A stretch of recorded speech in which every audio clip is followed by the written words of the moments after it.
2 Chronicles, chapter 4. Then he made an altar of bronze, 20 cubits long, 20 cubits wide, and 10 cubits high. Also he made the molten sea of 10 cubits from brim to brim. It was round, 5 cubits high, and 30 cubits in circumference. Under it was the likeness of oxen, which encircled it for 10 cubits. Encircling the sea, the oxen were in 2 rows, cast when it was cast. It stood on 12 oxen, 3 looking toward the north, 3 looking toward the west, 3 looking toward the south, and 3 looking toward the east, and the sea was set on them above, and all their hindquarters were inward. It was a handbreadth thick. Its brim was made like the brim of a cup, like the flower of a lily. It received and held 3,000 baths. He also made 10 basins, and put 5 on the right hand and 5 on the left, to wash in them. The things that belonged to the burnt offering were washed in them, but the sea was for the priests to wash in. He made the 10 lampstands of gold according to the ordinance concerning them, and he set them in the temple, 5 on the right hand and 5 on the left. He made also 10 tables, and placed them in the temple, 5 on the right side and 5 on the left.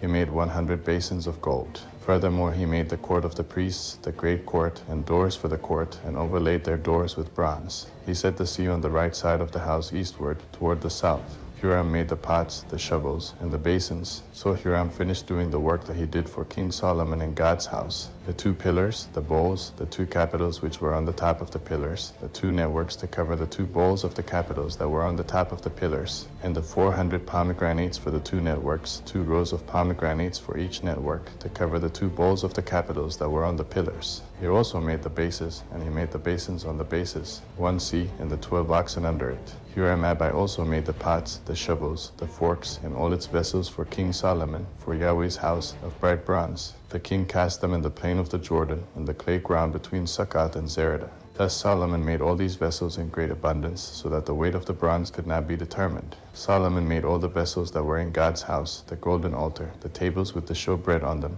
and the lampstands with their lamps to burn according to the ordinance before the inner sanctuary of pure gold, and the flowers, the lamps, and the tons of gold that was purest gold, and the snuffers, the basins, the spoons, and the fire pans of pure gold. As for the entry of the house, its inner doors for the most holy place and the doors of the main hall of the temple were of gold.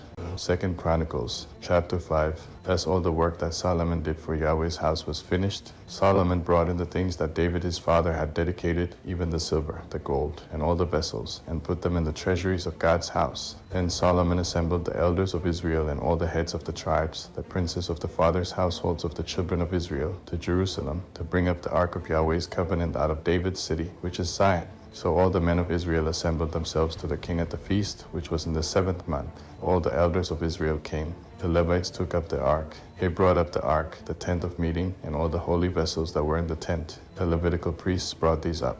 King Solomon and all the congregation of Israel who were assembled to him were before the ark, sacrificing sheep and cattle that could not be counted or numbered for multitude. The priests brought in the ark of Yahweh's covenant to its place, into the inner sanctuary of the house, to the most holy place, even under the wings of the cherubim. For the cherubim spread out their wings over the place of the ark, and the cherubim covered the ark and its poles above.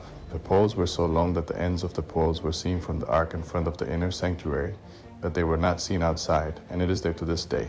There was nothing in the ark except the 2 tablets which Moses put there at Horeb, when Yahweh made a covenant with the children of Israel when they came out of Egypt. When the priests had come out of the holy place, for all the priests who were present had sanctified themselves, and didn't keep their divisions. Also the Levites who were the singers, all of them, even Asaph, Heman, Jeduthun, and their sons and their brothers, arrayed in fine linen, with cymbals and stringed instruments and harps, stood at the east end of the altar, and with them 120 priests sounding with trumpets, when the trumpeters and singers were as one, to make one sound to be heard in praising and thanking Yahweh. And when they lifted up their voice with the trumpets and cymbals and instruments of music, and praised Yahweh, saying, For he is good, for his loving kindness endures forever. Then the house was filled with a cloud, even Yahweh's house, so that the priests could not stand to minister by reason of the cloud, for Yahweh's glory filled God's house.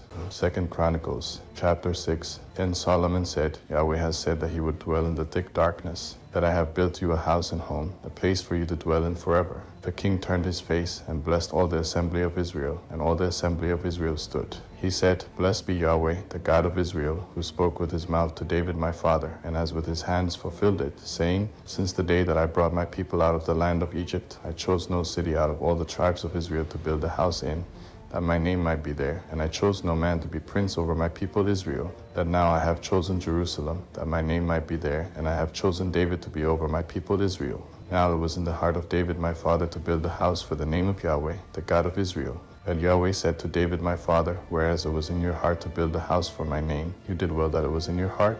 Nevertheless you shall not build the house, but your son who will come out of your body, he shall build the house for my name.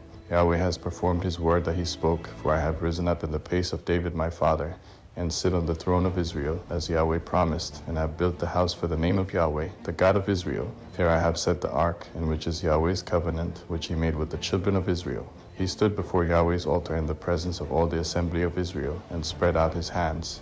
Then he said, Yahweh, the God of Israel, there is no God like you in heaven or on earth, you who keep covenant and loving kindness with your servants who walk before you with all their heart, who have kept with your servant David my father that which you promised him.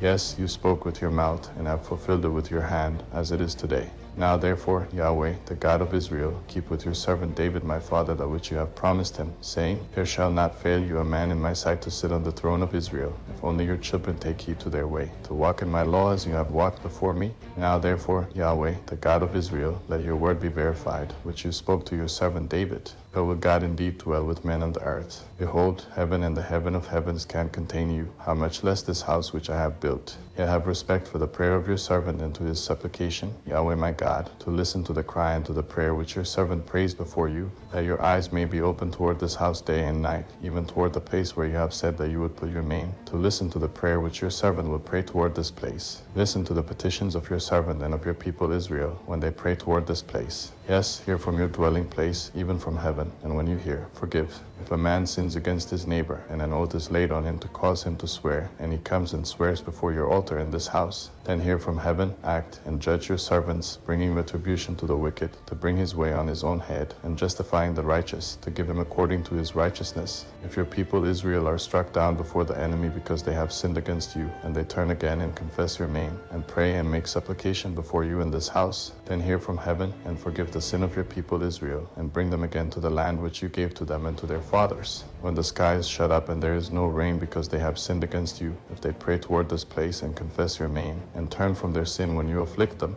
then hear in heaven, and forgive the sin of your servants, your people Israel, when you teach them the good way in which they should walk, and send rain on your land, which you have given to your people for an inheritance. If there is famine in the land, if there is pestilence, if there is blight or mildew, locust or caterpillar, if their enemies besiege them in the land of their cities, whatever plague or whatever sickness there is, whatever prayer and supplication is made by any man or by all your people Israel, who will each know his own plague and his own sorrow, and shall spread out his hands toward this house, then hear from heaven your dwelling place, and forgive, and render to every man according to all his ways, whose heart you know, that they may fear you, to walk in your ways as long as they live in the land which you gave to our fathers. Moreover, concerning the foreigner, who is not of your people Israel, when he comes from a far country for your great name's sake and your mighty hand and your outstretched arm, when they come and pray toward this house, then hear from heaven, even from your dwelling place, and do according to all that the foreigner calls to you for, that all the peoples of the earth may know your name and fear you, as do your people Israel, and that they may know that this house which I have built is called by your name. If your people go out to battle against their enemies, by whatever way you send them, and they pray to you toward this city which you have chosen, and the house which I have built for your name, then hear from heaven their prayer and their supplication, and maintain their cause. If they sin against you, and you are angry with them, and deliver them to the enemy, so that they carry them away captive to a land far off or near, yet if they come to their senses in the land where they are carried captive, and turn again, and make supplication to you in the land of their captivity, saying, We have sinned, we have done perversely, and have dealt wickedly, if they return to you with all their heart and with all their soul in the land of their captivity, where they have been taken captive, and pray toward their land which you gave to their fathers, and the city which you have chosen, and toward the house which I have built for your name, then hear from heaven, even from your dwelling place, their prayer and their petitions, and maintain their cause, and forgive your people who have sinned against you. Now, my God, let, I beg you, your eyes be open, and let your ears be attentive to the prayer that is made in this place. Now therefore arise, Yahweh God, into your resting place, you, and the ark of your strength. Let your priests, Yahweh God, be clothed with salvation, and let your saints rejoice in goodness. Yahweh God, don't turn away the face of your anointed. Remember your loving kindnesses to David your servant.